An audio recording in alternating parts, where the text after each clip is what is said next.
Yes, अब सभी लोग अपनी प्रेजेंट कर दो, फटाफट से प्रेजेंट कर दो। और आज हम मिलते हैं बिरसा मुंडा और उनके लोगों से। वो लोग क्या सोचते हैं अपने बारे में, अपने फॉरेस्ट एरियाज के बारे में क्या सोचते हैं। आज बहुत इंटरेस्टिंग चैप्टर है एक, और चैप्टर का नाम आप सब लोगों ने पढ़ ही लिया है।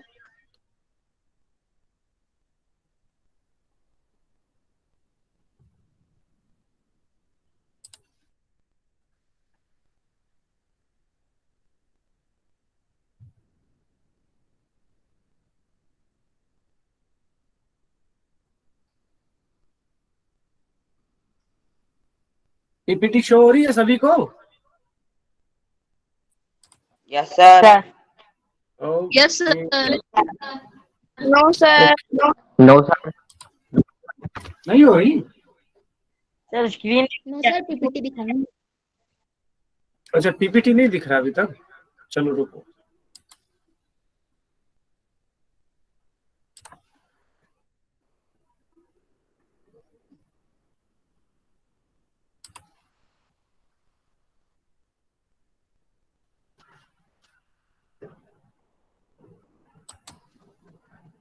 अब देखो। No sir. Sir screen show हो रही, पीपीटी नहीं दिख रही।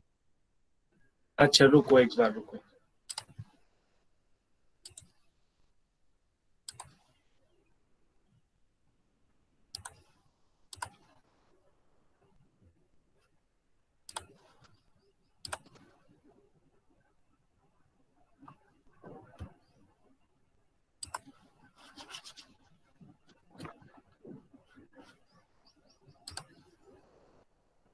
अब देखो।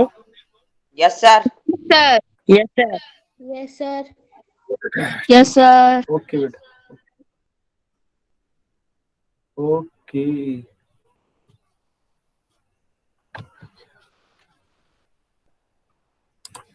चलो देखो, आज जो हमारा ये है चैप्टर जो है वो है the tribal and dikus and the vision of a golden age. Note कर लो इसको, इस टॉपिक को नोट कर लो सब लोग। सबसे पहले इस टॉपिक को नोट कर लो। देखो इसके जो पीपीटीज हैं ये आपको यहाँ दिख जाएंगी, बहुत सारी पीपीटीज हैं, लेकिन बहुत इंटरेस्टिंग चैप्टर भी है ये, because this chapter is related to tribal areas of the India. अब देखो क्या क्या चीजें हैं, हम इसको यहां से शुरू करेंगे। तो फर्स्ट आपको नोट बनाना है, उसको बना लीजिए।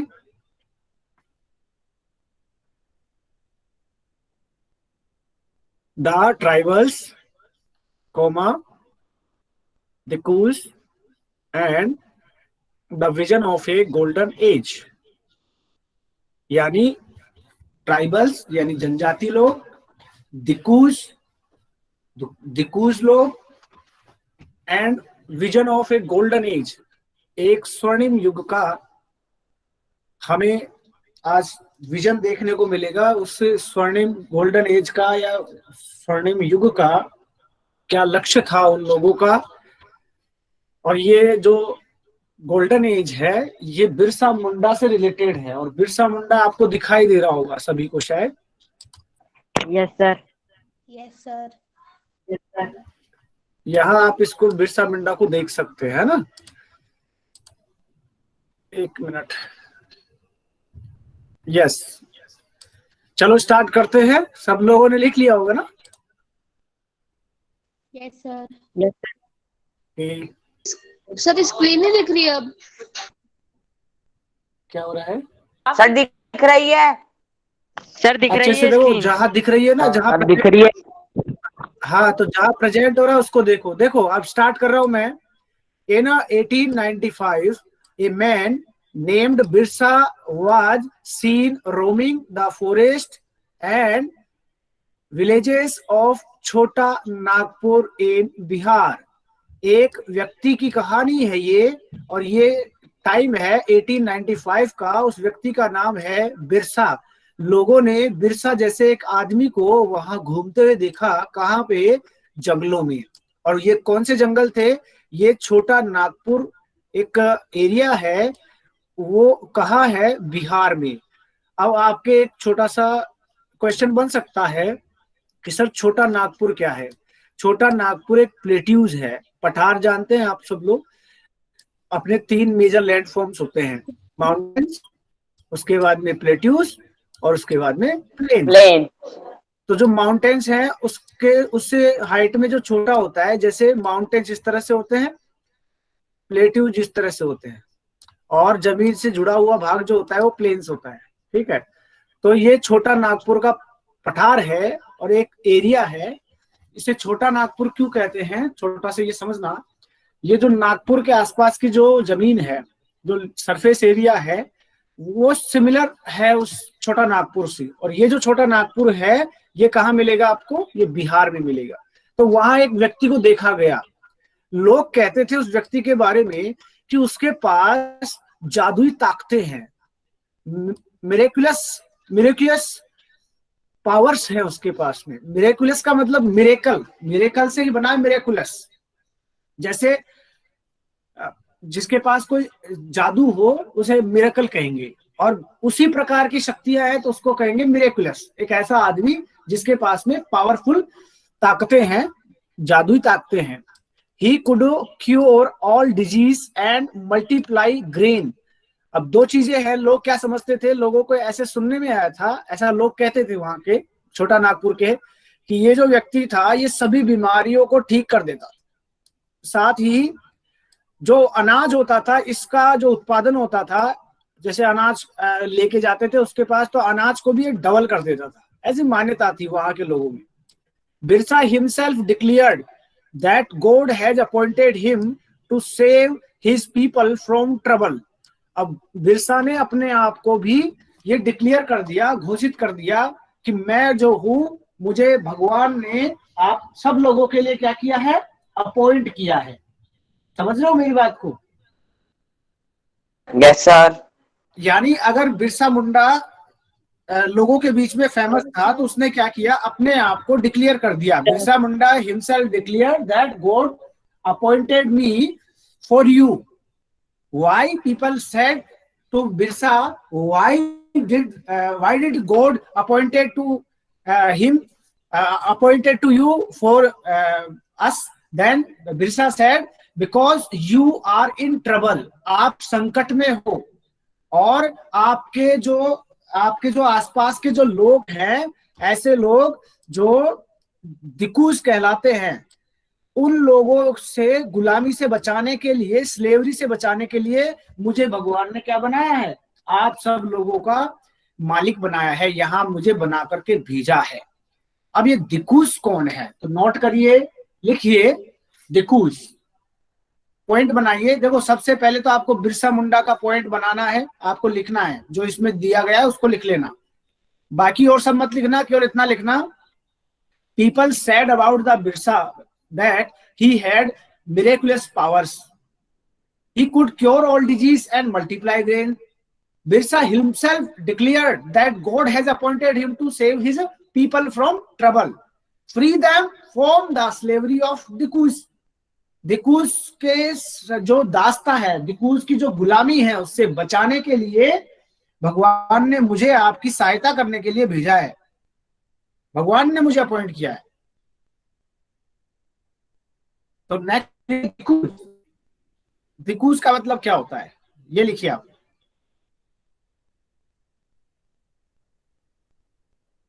Yes sir. दिकूज लिखिए, दिकूज आर, वो आर नहीं, sorry, dikus were outsider peoples. Dikus were means WERE, were. और बुक में भी दे रखा है बेटा, आप लिख सकते हो उसमें भी। दिकूज कौन थे?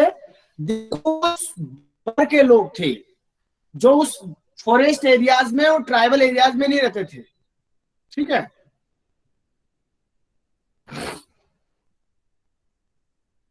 नेक्स्ट देखो इसी में। सर डिकूज वर आउटसाइडर है। अरे आंजने, पापा कैसे फोन कर रहे हैं? उनको बोलो पाप सर क्लास ले रहे हैं, अभी फोन मत करो बोले। सर पापा घर पे नहीं है। अरे मैं बाद में करूंगा बात ना। Yes sir. ठीक है, अब देखो नेक्स्ट, दिकूज का मतलब समझ गए आप। दिकूज कौन है? आप लिखोगे dikus were outsider people, they were not related to the tribal areas, वो उस ट्राइबल एरिया से रिलेटेड नहीं थे। They had not right accord comparison, अगर कंपैरिजन करें यहाँ के ट्राइबल लोगों में बिरसा मुंडा या मुंडा जनजाति के जो लोग थे, जो ट्राइबल्स थे, उनके अगर तुलना करें हम, तो दिकूज कौन है? दिकूज वो लोग हैं जो प्रॉपर वहां के नहीं है, वहां के सिटीजन नहीं है, वो बाहर के लोग हैं और यहाँ आकर के उनके जंगलों पे क्या कर रहे हैं? राज कर रहे हैं और उनको अपना स्लेव बना रहे हैं। तो इसने ट्राइबल एरियाज के लोगों को क्या कहा बिरसा ने कि मुझे भगवान के द्वारा अपॉइंट किया गया है, आपकी प्रॉब्लम्स को सोल्व करने के लिए अपॉइंट किया गया है, और ऐसे लोग जो बाहर के लोग हैं उन लोगों से, उनकी दास्ता से, उनकी गुलामी से, उनकी स्लेवरी से बचाने के लिए, उनसे आजाद करने के लिए मुझे भगवान ने अपॉइंट किया है। अब नेक्स्ट पढ़ो इसी में, soon thousands began following Birsa, धीरे धीरे क्या हुआ? हजारों लोगों ने बिरसा को फॉलो करना शुरू कर दिया, जैसा बिरसा बोलता वैसा ही वो लोग करते, और ये बात भी, इस बात पे भी भरोसा करने लग गए कि वह भगवान है। वह क्या है? भगवान है। और वह क्यों आया है? सॉल्व देयर प्रॉब्लम्स, क्यों आया है? वो लोगों की समस्याओं को मिटाने के लिए। अब नेक्स्ट पॉइंट आपको लिखना है मुंडाज। मुंडाज कौन है? क्योंकि बिरसा के साथ एक वर्ड जुड़ा हुआ है मुंडा, तो मुंडा का मतलब क्या है ये आपको देखना है। अब मुंडा कौन है? A tribal group that lived in छोटा नागपुर। लिख लीजिए इसको, एक लाइन का है। मुंडास जो है वो एक ट्राइबल ग्रुप है जो कहाँ रहते हैं? छोटा नागपुर के जो पठार है, पठारी एरिया है, वहां रहते हैं। But his followers included other tribals of the region, लेकिन उनके जो फॉलोअर्स थे मुंडास के, बट हिज फॉलोअर्स, मुंडास जनजाति के जो फॉलोअर थे, बिरसा मुंडा के जो फॉलोअर थे, वो केवल एक ही एरिया से रिलेटेड नहीं थे, और भी ऐसे थे जो उनकी बातों को मानते थे। कौन कौन थे? लिख लीजिए इसमें, followers of the Birsa Munda. तो फर्स्ट कौन होंगे? Mundas tribals, Mundas, then Santhals and Oram. Mundas जो हैं वो बिहार के आसपास मिलते हैं, संथाल और ओरांव जो हैं वो उड़ीसा और बिहार से जुड़े हुए, इससे कुछ हिस्सा छत्तीसगढ़, कुछ हिस्सा झारखंड, मतलब पूरा ऐसा एरिया जो ट्राइबल एरिया से कनेक्टेड था। वहां की जो ट्राइबल्स थी, जो जातियां थी, जनजातियां थी, उनके बारे में हम बात कर रहे हैं।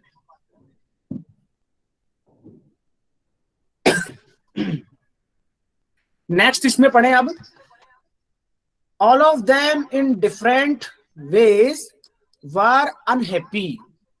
जितने भी थे ये कई प्रकार से दुखी थे। कारण क्या था? The changes they were experiencing and the problem they were facing under British rule. British सर्स का जब राज था, जब हम बात कर रहे हैं ना किसकी, जब हम 8th क्लास में पढ़ रहे हैं, तो देखो बेटा आपको ये एक चीज समझनी है, एक सिनेरियो समझना है। जब ब्रिटिशर्स आए तो उन्होंने सबसे पहले नवाबों को या फिर कोस्टल एरियाज के जो इलाके थे उनके ऊपर अपना कैप्चर करना केवल किसके लिए शुरू किया? वो चाहते थे कि हम ट्रेडिंग करें, और ट्रेडिंग में उनका मेन ऑब्जेक्टिव क्या था? हम पहले भी बात कर चुके हैं। The main objective of the Britishers only gain profit, more and more profit. उनका केवल एक ही उद्देश्य था कि हमें किसी ना किसी तरह से ज्यादा प्रॉफिट लेना है। तो ट्रेडिंग करते करते उन्होंने क्या देखा कि वेस्ट बंगाल में, जहां आज जब बांग्लादेश है वो अलग है, वेस्ट बंगाल अलग है, पहले बंगाल था, बंगाल में बिहार जुड़ा हुआ था, उड़ीसा भी उससे कनेक्टेड था, है ना, साउथ में जैसे मद्रास था, और बॉम्बे था जो आज मुंबई बन गया है, मद्रास जो आज चेन्नई बन गया है। तो इन तीनों इलाकों पे, फिर सूरत, गुजरात, इन सभी इलाकों पे उन्होंने अपना कैप्चर करना स्टार्ट किया, ट्रेडिंग करना शुरू किया। फिर जब उन्होंने देखा कि बंगाल में, अपन ने पढ़ा है प्लासी का युद्ध, प्लासी एंड बक्सर, तो वहां जब वो युद्ध हुआ तो उसने देखा कि आपस में ये लड़ रहे हैं, तो उसने इसका फायदा उठाया। तो सबसे पहले नवाबों के ऊपर अधिकार करना शुरू किया। उसके बाद आपने देखा काउंट्री साइड में, उसमें एक सेटलमेंट आएगा, हम उसकी भी बात करेंगे अभी, शायद वो रह गया है हमारा ना, yes sir. Permanent settlement, ryotwari और महालवाड़ी, ये हमने नहीं पढ़ा है।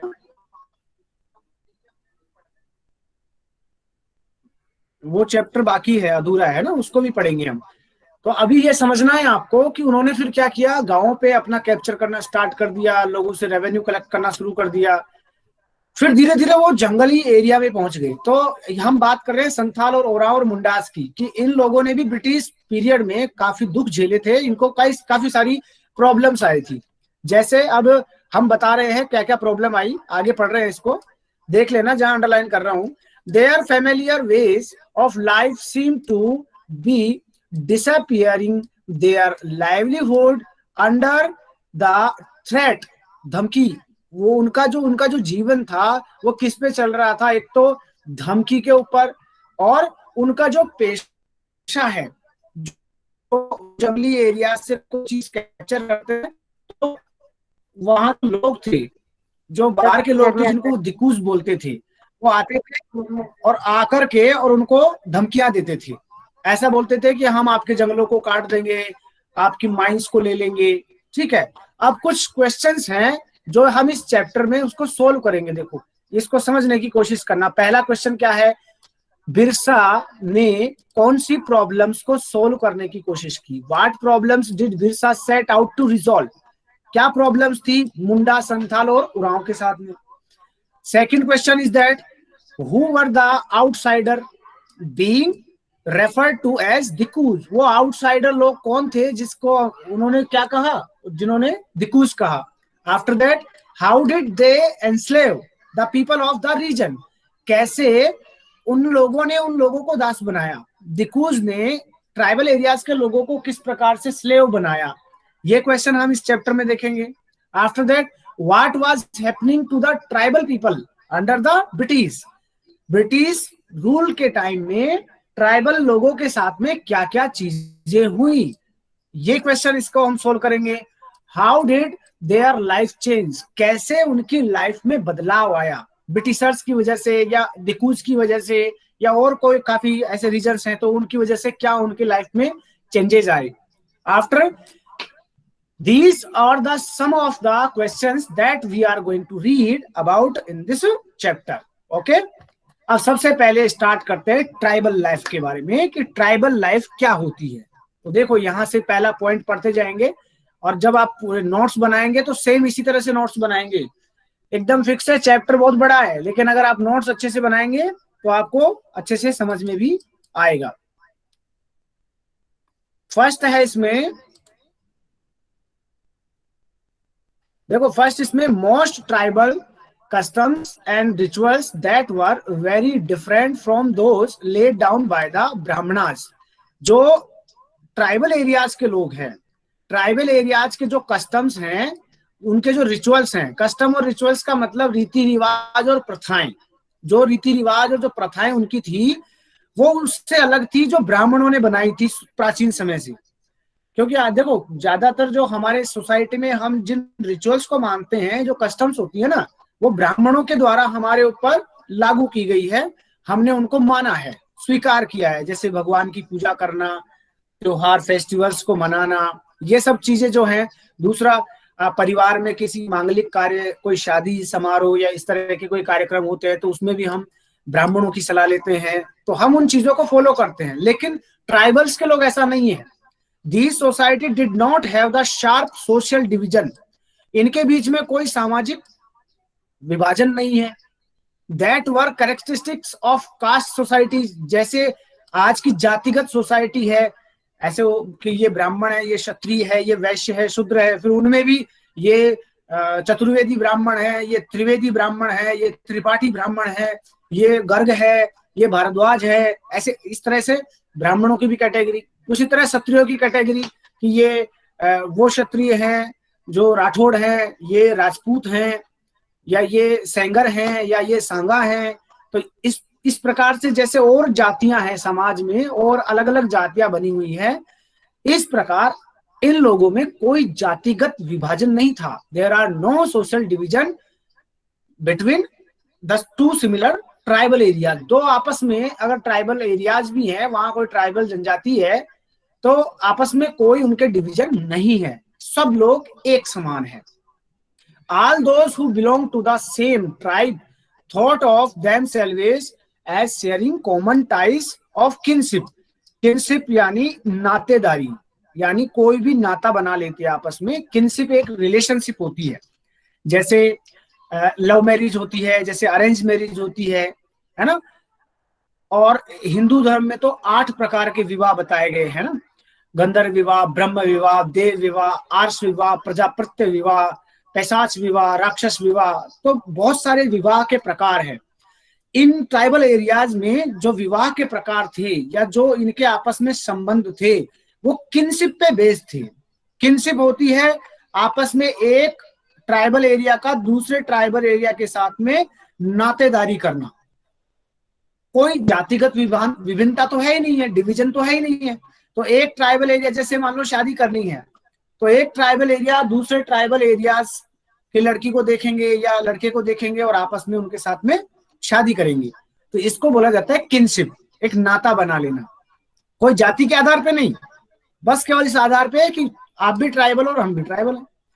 However, this did not mean that there were no social and economic differences with in tribes. अब इसका मतलब ये भी नहीं है कि उनके बीच में कोई इकोनॉमिक या सोशल डिफरेंसेस नहीं है, डिवीजन नहीं है. ये बात सही है, लेकिन ये मतलब नहीं मानेंगे, ये मतलब नहीं मानेंगे हम कि दो ट्राइबल्स जो होती है, दो ट्राइब्स जो होती हैं, उनके बीच में कोई डिफरेंसेस नहीं है. उनमें सोशल डिफरेंसेस भी है और इकोनॉमिक डिफरेंसेस भी है.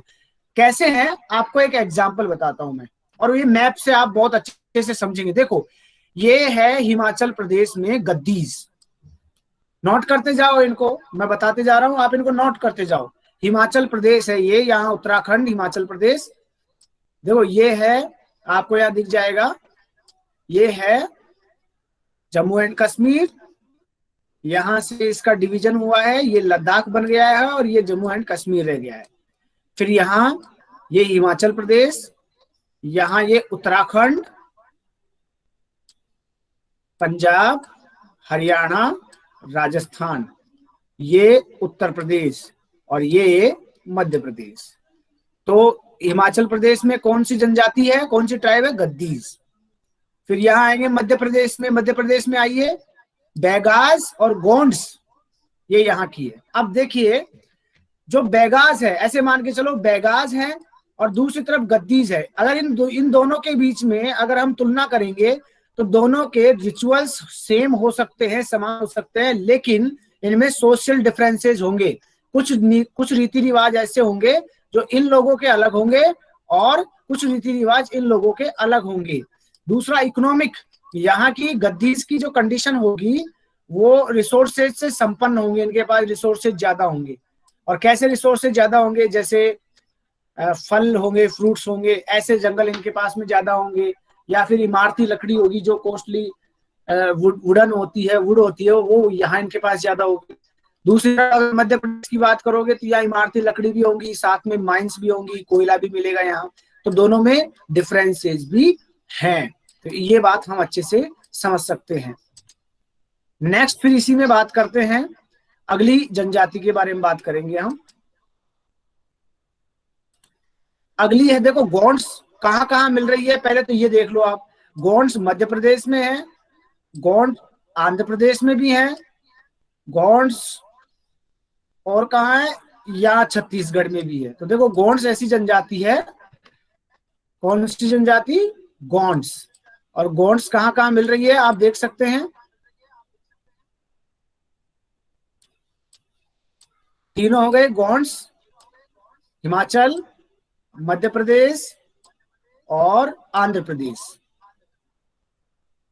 उसके बाद में बात करते हैं बैगाज की। तो देखो बैगाज मध्य प्रदेश में है, बैगाज छत्तीसगढ़ में भी है।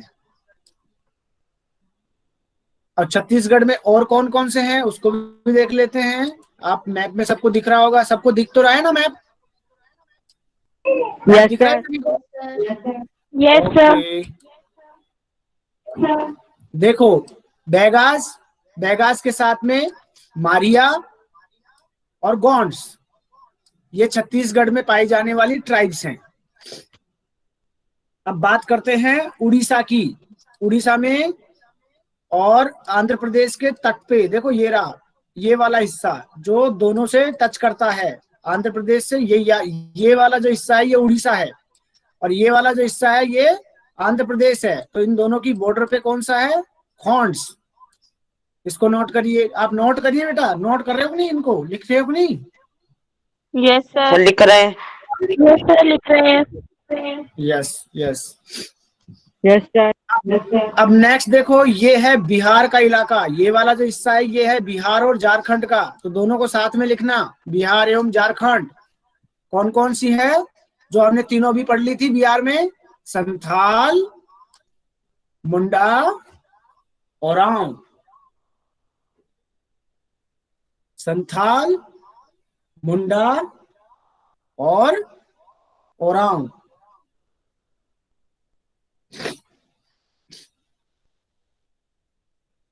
नेक्स्ट लिखिए। यस अब ये सर। वाला जो हिस्सा है ये है वेस्ट बंगाल का, जहां संथाल है। अब मैं आपसे पूछ रहा हूं, सोच के बताना मुझे, ठीक है? जिसको आंसर आए उसी को बताना है ना। ऐसी कौन सी जनजातियां हैं जो एक से ज्यादा स्टेट में पाई जाती हैं? सोच के बताना आराम से, तसल्ली से। सर गोंड। गोंड्स और सर बैगाज। बेगाज, वेरी गुड, शाबाश। और एक और है सर संथाल। संथाल। तो नोट करो, इस चीज को लिखो, Gonds, Baigas and Santhal. These tribes lived in many states. ये जो ट्राइब्स हैं सर ये दीस कई ट्राइब्स। राज्यों में, tribe lived in many states.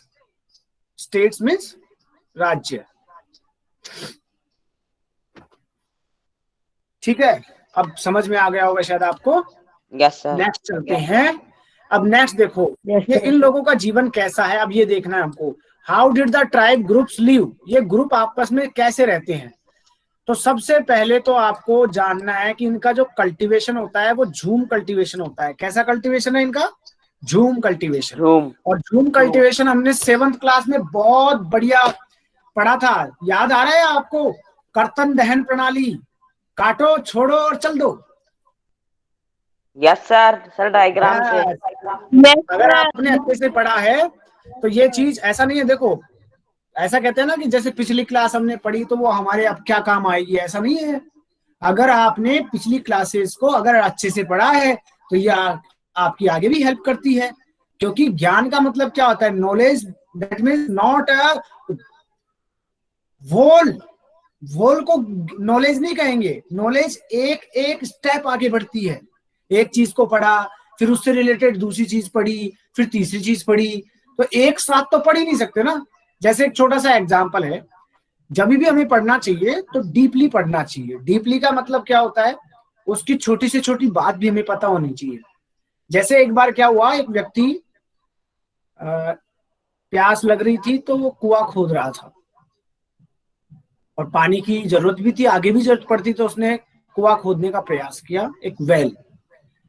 तो जब वो डिग कर रहा था तो एक व्यक्ति ने आके कहा, अरे यार यहाँ पानी नहीं मिलेगा, तुम यहाँ जबरदस्ती परेशान हो रहे हो। तो बोले कहाँ मिलेगा? तो बोले वो वहां मिलेगा, 100-200 फुट दूर मिलेगा वहां।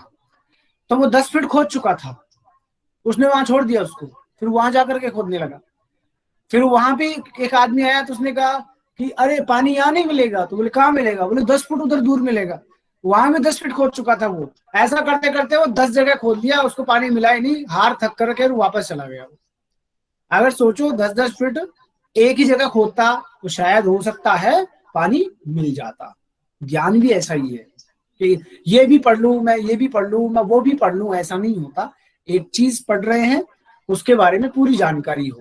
तो देखो झूम कल्टीवेशन क्या होता है। जैसे ये कोई एरिया है जिसमें जंगल लगे हुए हैं, ठीक है, ये कोई एरिया है जहां जंगल लगा है, और इस जंगली एरिया में उन लोगों ने क्या किया, पेड़ों को काट करके उसको जला दिया, और जला करके उसमें जुताई की और कल्टीवेशन किया और खेती प्रोडक्शन करना शुरू कर दिया। 2-3 साल तक वो यहाँ पे खेती करते रहे, फार्मिंग करते रहे।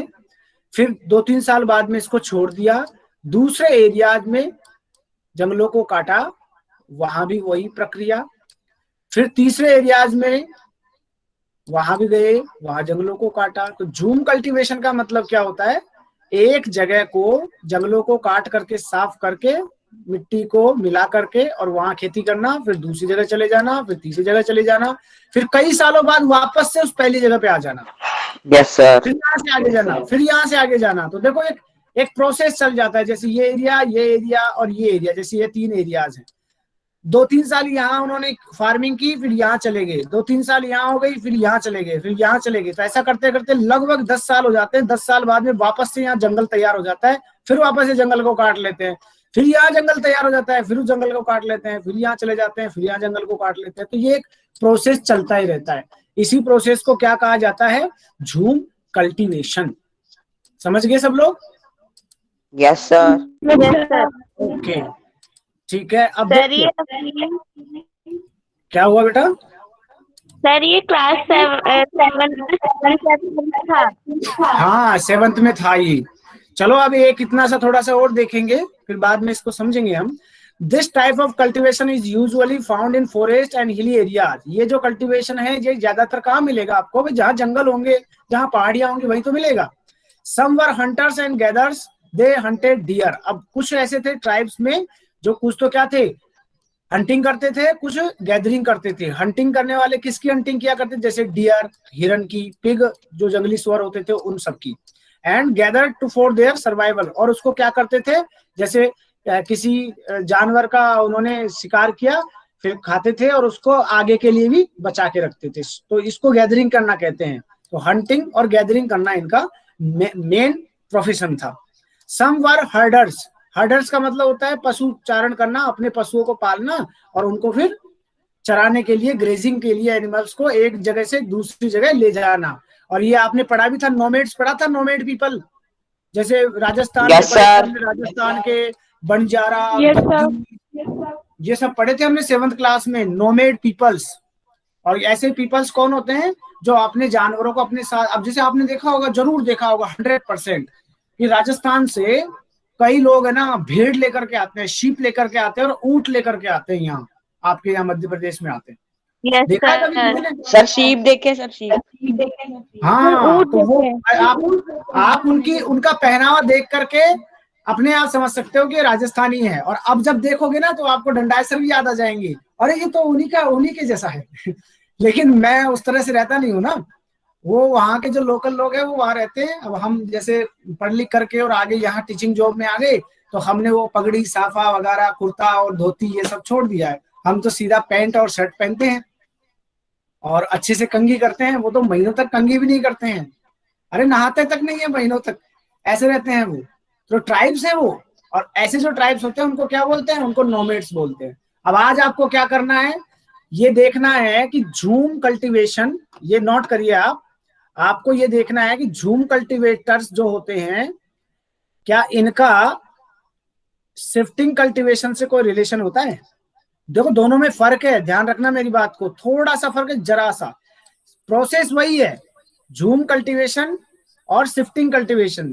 झूम कल्टीवेशन का मतलब ये जो कर्तन दहन प्रणाली है, काटो और जलाओ वाली, ये है झूम कल्टीवेशन।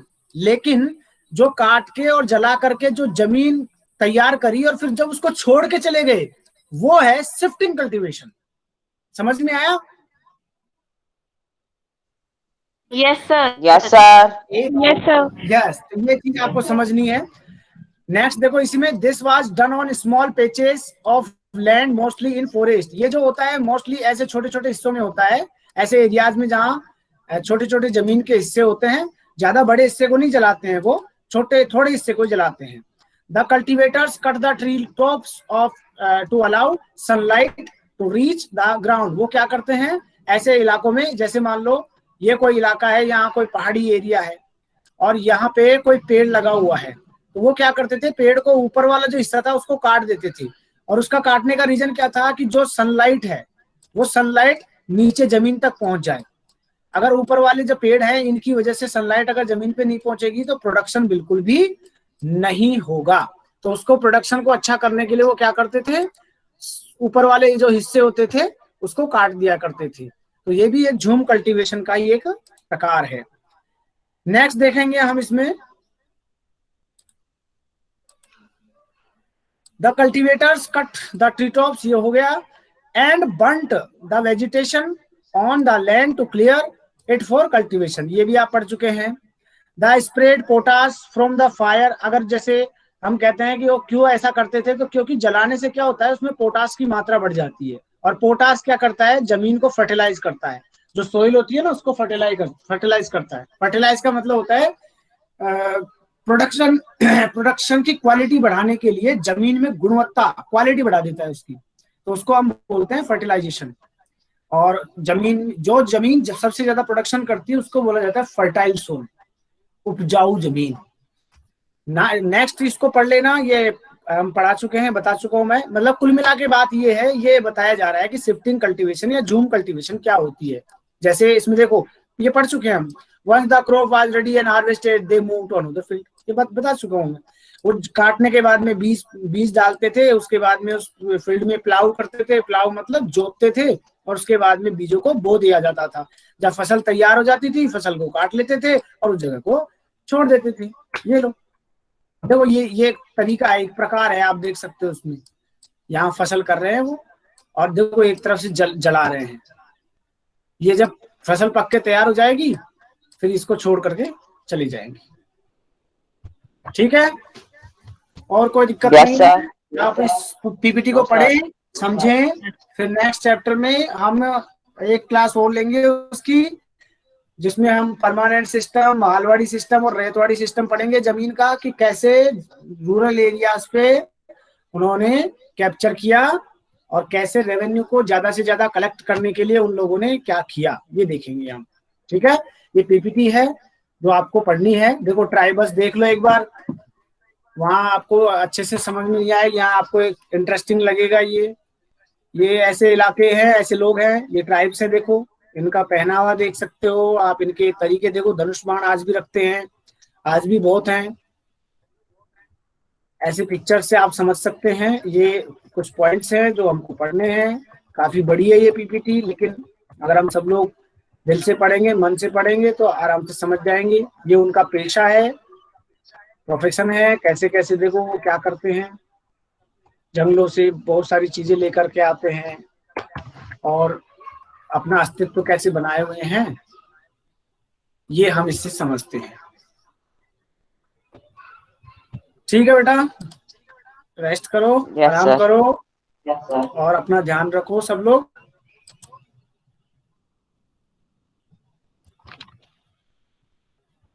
प्रेजेंट कर दी सब लोगों ने? Yes sir.